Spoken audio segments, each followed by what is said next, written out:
Hello everyone, and welcome to this week's Market Wrap. So I am back in Philly. I had a quiet weekend at home, but I got to watch my son Max's high school basketball team have a huge upset over the number 2 team in Connecticut. It was just awesome. And mercifully, the Giants season came to an end.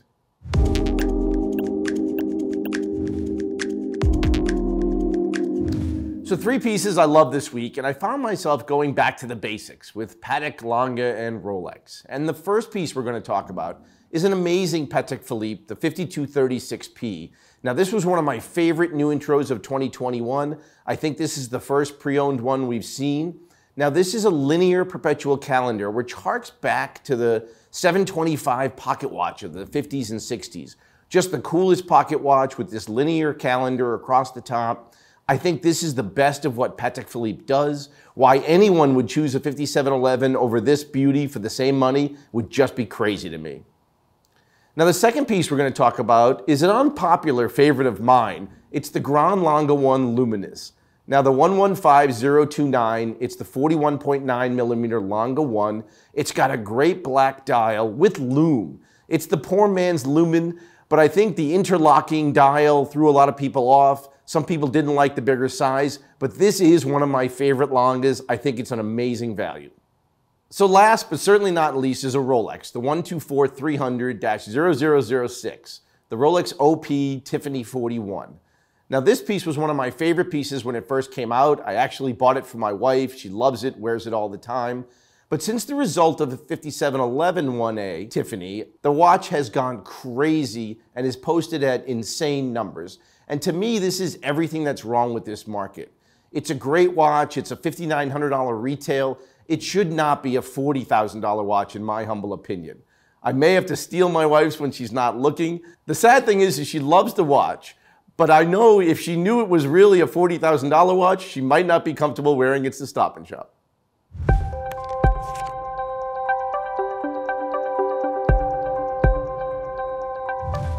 So now we're in full swing of 2022, and now the market is starting to focus on shows. The Miami Beach Antique Show, traditionally one of the largest antique shows in the United States, starts next week and looks like it's going to go forward as normal for the first time in 3 years. Now, we did hear some bad news today. The Inhorgenta Munich show, one of the largest jewelry shows in Germany, that was scheduled for February 11th to 14th, has been postponed without a new date yet.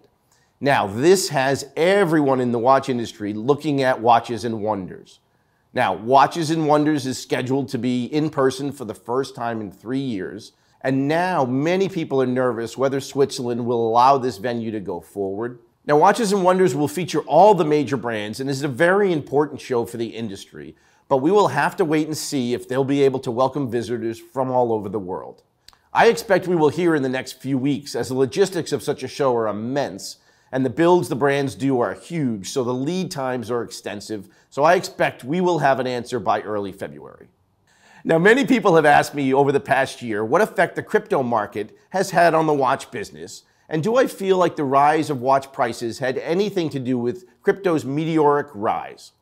Now, we trade all over the world, and we do accept crypto, but it's a very tiny piece of our overall payments. Many people made a ton of money in crypto, and some of that newly created wealth went into hard assets, including watches. But this was mostly a younger clientele, and for many of them, it was the first foray into watches. Now that we are seeing a pullback in the crypto market, some people are concerned that the demand might wane, but I would argue that it will not have any effect.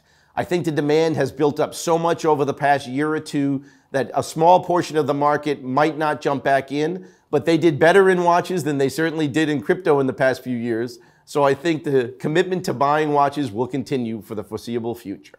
Now, if anything, I believe the volatility in crypto actually highlights the strong performance of watches over the past 2 years. Now, while I do believe we'll see some pullbacks on hype watches that have gone crazy over the last few weeks and months, the Tiffany Blues, some RMs, Aquanauts, the underlying market is so strong and so many people have trading capital in their watch boxes, I expect we'll see more stability in pricing in 2022. Now, the last part of the market I wanted to talk about today is Rolex.